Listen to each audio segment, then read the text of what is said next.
కేంద్ర ప్రభుత్వం తీసుకొచ్చిన 4 లేబర్ కోడ్లకు వ్యతిరేకంగా సింగరేణిలో సమ్మె సేరన్ మోగింది. జాతీయ కార్మిక సంఘాల పిలుపు మేరకు మంచిర్యాల జిల్లాలోని శ్రీరాంపూర్, మందమర్రి, బెల్లంపల్లి ఏరియాలో కార్మికులు స్వచ్ఛందంగా నిధులను బహిష్కరించారు.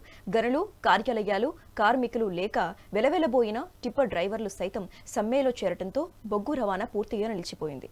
ఇక ఇదే అంశంపై మరింత సమాచారం మా ఉమ్మడి ఆదిలాబాద్ జిల్లా ప్రతినిధి నరేష్ అందిస్తారు.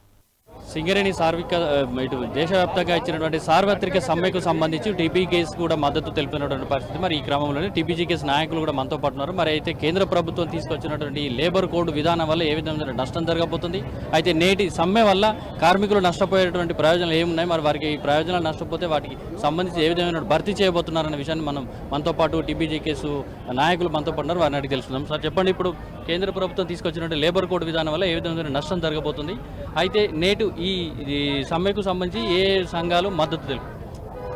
రెండోసారి కేంద్రంలో అధికారంలోకి వచ్చిన బీజేపీ ప్రభుత్వం బడా పెట్టుబడిదారులకు ఊడిగం చేస్తూ దేశ సంపదను మొత్తం కొల్లగొడుతూ వారికి ఊడిగం చేస్తూ కార్మికులను అణచివేసే చర్యల్లో భాగంగా కార్మికులకు రక్షణగా ఒక 100 సంవత్సరాల నుంచి ఎంతోమంది నాయకులు అసూలు బాసి వాళ్ళ ప్రాణత్యాగాలు చేసి తీసుకొచ్చిన ఈ చట్టాలను 29 చట్టాలను మార్చి 4 లేబర్ కోడ్లుగా మారుస్తూ పార్లమెంట్లో చట్టం చేయడం జరిగింది.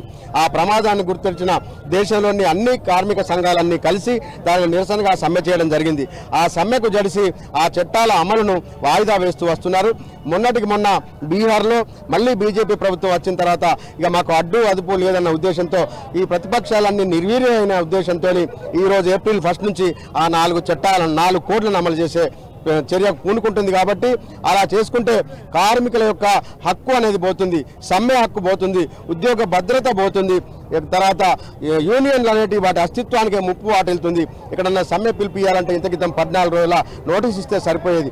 కానీ ఈరోజు సమ్మె పిలిపియాలంటే కొత్త చట్టాల ప్రకారం 60 రోజుల ముందు నోటీస్ ఇవ్వాలి. ఆ యూనిట్లో ఎక్కడైతే మనం సమ్మెకు పిలిపిస్తున్నామో అక్కడ 51% మంది మొదలై సంతకాలు పెట్టాలి. ఇది సాధ్యమయ్యే విషయం కాదు. అలాగే యూనియన్ పెట్టుకోవాలంటే ఇంత క్రితం 7 సంతకాలు పెడితే సరిపోయేది. ఈరోజు ఆ యూనిట్లో ఉన్న దాంట్లో 10% మంది సంతకాలు పెడితేనే అక్కడ యూనియన్ పెట్టుకోవాలి.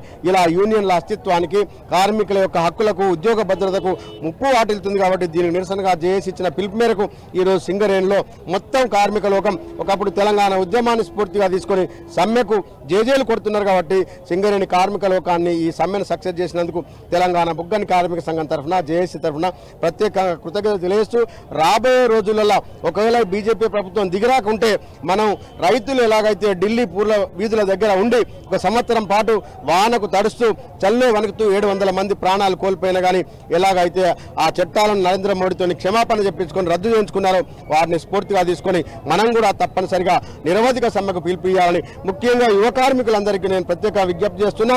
మీరు ఈరోజు ఎక్కడా లేని విధంగా సింగరేణిలో 18,000 మంది యువకులు వచ్చారు. కాబట్టి మీకు ఇంకా 25-30 సంవత్సరాలు మీరు ఉద్యోగాలు చేసుకోవాలి.